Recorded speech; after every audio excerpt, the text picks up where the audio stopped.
Losing a loved one is difficult enough, but then you add all the decisions that need to be made. Knowing what your loved one wants ahead of time, talking as a group to decide with the family what it is you want to do to honor the loved one can really help with planning. Welcome to Weekend Connection. My name is Mike Dyes. Now, let's get connected.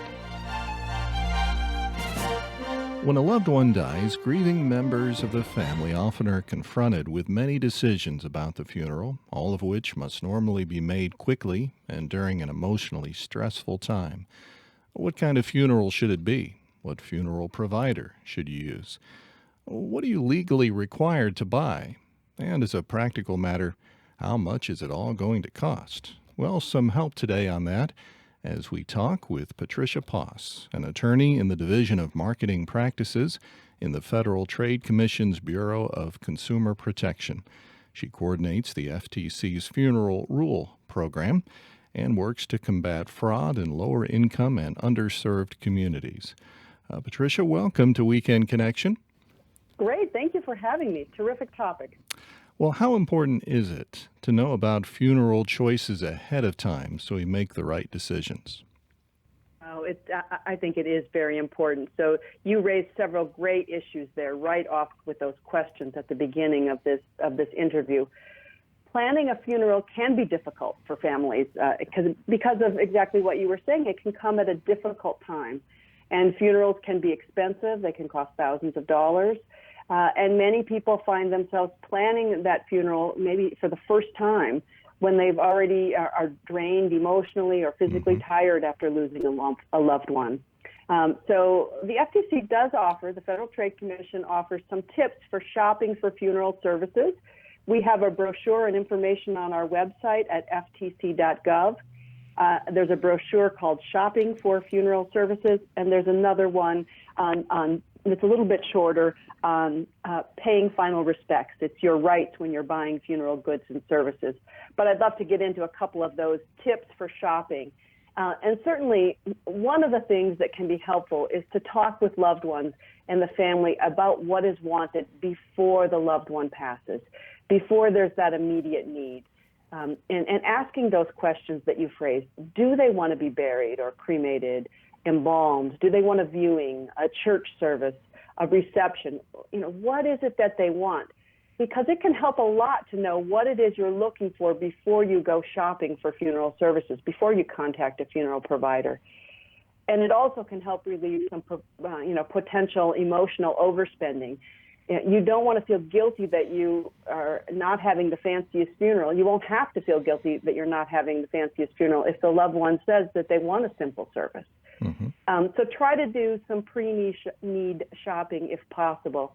And this will allow the family to talk about what's wanted and then compare prices for those specific services. And we recommend comparing prices from at least 2 different funeral homes. One of the things that's in that Shopping for Funeral Services guide, there's a brochure that has the pricing checklist, and it gives consumers a list of the funeral goods and services options that are typically out there and a place to write the price information that they collect from different companies to help make those decisions. So while I'm not certain that any decisions have to be made ahead of time, getting a sense of what is wanted and collecting at least the information about the options and costs from providers in your area can be helpful steps. Well, I recently went through this process myself after the death of a loved one, and the terms, the choices, it was confusing, not knowing what was normally done and what I needed to do, dealing with the economics of it all. And it really can be confusing if you don't take some time ahead of time to prepare, right? That's correct. And, you can ask a funeral provider to help you. State and local laws do vary. But there are some constants, and a funeral provider can help you through some of that. But doing your research ahead of time can save a lot of money, but also a lot of extra time and energy at a time when you may, well put that towards something else. We're talking with Patricia Poss, an attorney in the Division of Marketing Practices in the Federal Trade Commission's Bureau of Consumer Protection. I read that the average funeral costs are between $7,000 and $12,000, including viewing, burial, casket. The casket alone can cost $2,000 and even much more. The expenses don't include the cemetery or the grave markers, so you can quickly see it's an expensive issue and many decisions to be made. And cremation, for instance, it costs about a third of that. I've heard or read about buying caskets from companies that you wouldn't normally think about as supplying something like that. A big warehouse discount club, for instance, might actually sell caskets. Is a funeral home required to allow us to supply our own casket or urn if we choose to do that? Yes. Consumers have the right to buy separate goods like caskets and urns. They do not have to buy the casket from the funeral home as a condition for using the home services. So under the Federal Trade Commission's funeral rule, the funeral provider cannot refuse to use a casket or an urn that you bought online or at a local store or somewhere else, and they can't charge you a fee to use it. Now, I imagine there is some federal laws regarding funerals and burials, but doesn't some of it vary state by state as to what the laws are? That's right. State and local laws do vary. There are some constants. For example, I'm not aware of any state law that requires a consumer to buy a casket if they're going to be cremated. I'm also not aware of any state that requires embalming in every situation. The FTC's funeral rule is a federal rule that does apply to all providers in every state. So in addition to those state and local laws that may cover things, this funeral rule does apply in every state. And it actually prohibits funeral providers from misleading consumers about the law. That's an important provision. So for instance, a funeral provider cannot state that a casket is required for cremation when in fact it's not, right? So that would be a violation of the rule. And in fact, under the rule, funeral providers are required to tell consumers that alternative containers are available for cremation, and they must make those available. These might be an unfinished wood or a pressed wood or a fiberboard or cardboard container. A funeral provider should know the law in their area, and if a provider is requiring a particular good or service, a consumer can ask whether it's the law and whether they really have to purchase it or whether it's just something they recommend. As I said, the provider must not mislead the consumers, but families should not be afraid or embarrassed to ask questions about the details and the requirements of the services and goods that are being offered. Well, you talk about that, embarrassment, and I think for some it might seem insensitive to even talk about costs, but really it's a necessary thing to think about how much you'll have available for these different aspects of the funeral and cemetery costs. For instance, you might cut costs related to viewing time for doing it one day or even an hour. Things like that. What would you recommend that people think about as far as cutting down on some of the costs of the funeral arrangements? That's a terrific question, right? So thinking ahead about, are there ways that we might be able to reduce some of the costs and still be respectful and honor our loved one? So most of these choices about funerals are very personal, and having them be, reflect your traditions, your culture, your religion, or your family and personal preferences can be very helpful. Some suggestions that the FTC lists in its shopping guide to reduce costs are, one of them you've mentioned is choosing a less expensive casket. The rule requires that consumers get a list of the options. The casket expense can be quite large and it can get quite expensive. So that's a way to reduce costs. Choosing direct cremation or an immediate burial can significantly reduce costs by not offering a visitation or a viewing, which may require additional expenses. Even simple things like choosing a special outfit for the deceased rather than purchasing new burial clothes can be meaningful and reduce costs. Another thing that people may not know is that all military veterans are entitled to a free burial in a national cemetery, and the eligibility requirements extend to some civilians. So this is an important place for people to check out if there's been military service in the family. For more information, they can contact the Department of Veterans Affairs. And I understand some state and local laws may also, or policies or programs may also be helpful for consumers in reducing costs.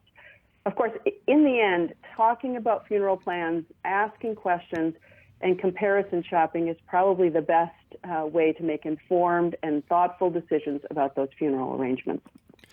I think one of the keys here, Patricia, is that we really don't know what a loved one wants in a lot of cases. It's not just about the costs involved, but maybe that loved one doesn't want anything elaborate, or maybe they do want something more. And just talking about it helps us to know what they would want. That's right. Very important. What would you say are some warning signs that people should look for when they're considering different funeral homes or even different cemeteries? What are the things that would be a red flag?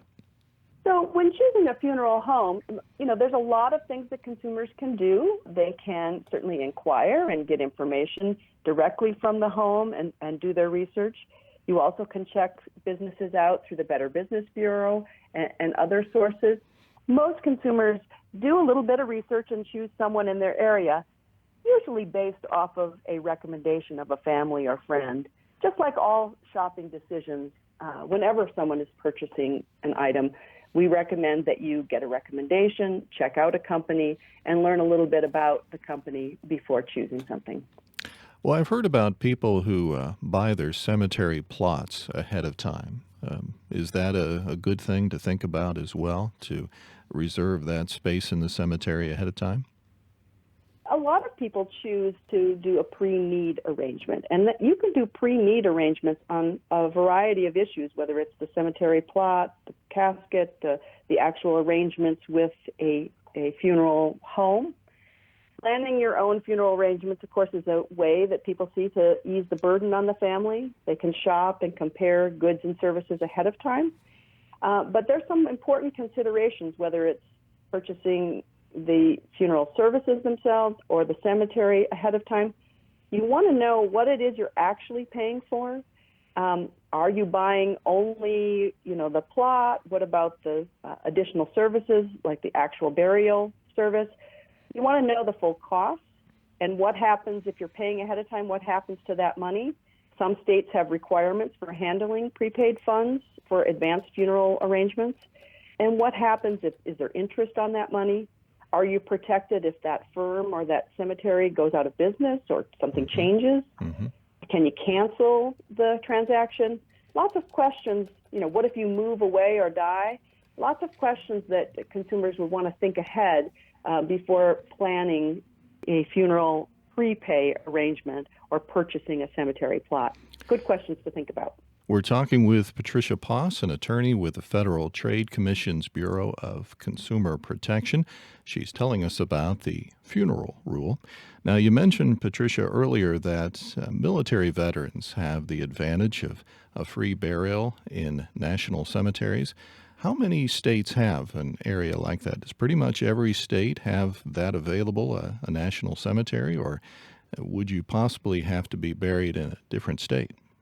For details about those programs for the military veterans, the best source to go to is the Department of Veterans Affairs, and to find out what options are available, which ones are closest to you, and who those benefits will extend to. Sometimes they extend even to spouses and dependent children.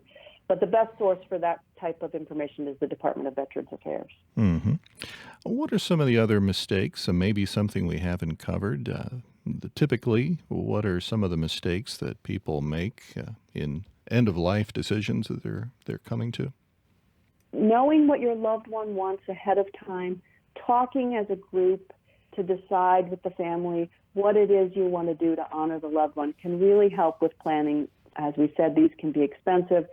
So taking the time to do that and then being able to do a little bit of research, check things out, get recommendations from others about funeral providers and the options that are available, and of course, understanding what the costs are going to be ahead of time, all can be extremely helpful. Patricia Poss, an attorney with the Federal Trade Commission's Bureau of Consumer Protection. How can folks find out more? What is the website and the articles? You mentioned a brochure that's available. So those who want more information can go to www.ftc.gov and find information. If you put in our search bar there for funeral services or funeral, you'll find two important brochures for consumers. One is called Shopping for Funeral Services, And the other is called Paying Final Respects, Your Rights When Buying Funeral Goods and Services. And I encourage folks to check those out. All right, ftc.gov. Patricia Poss, thank you very much for helping us today to understand these issues. Thank you for having me. A really important topic. I'm glad to hear you sharing information about this. My name is Mike Dyes. Join us again next week for Weekend Connection.